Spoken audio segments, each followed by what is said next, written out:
मुझे नज़र ही नहीं आ रही थे किधर। अस्सलाम वालेकुम दोस्तों, यहाँ पर ये आपको खुद नज़र आ रही है। यहाँ पर एक बहुत बड़ी पता नहीं क्या चीज़ है, इसके अंदर घुस गई है।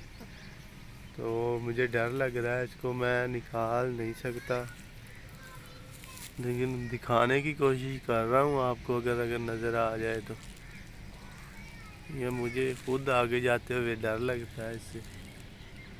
बाहर हाँ कोई बिच कोई छोटी छोटी मारे ना, कोई शह मारे दे विच।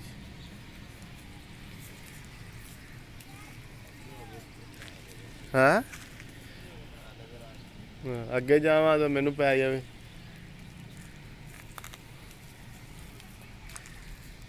यहाँ पर है, ये बच्चों को बहुत डराती है।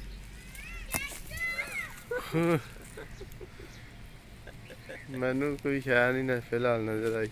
अगे बड़ी हुई अगे की।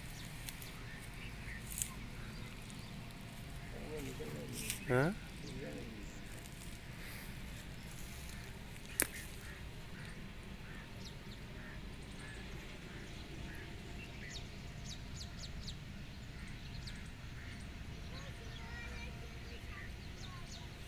नहीं है, अगे बड़ी रोशनी बजे ना तो रोशनी नहीं फिर नजर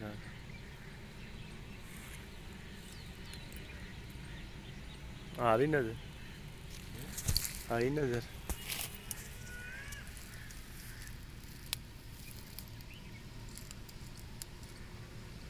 के निकल गई,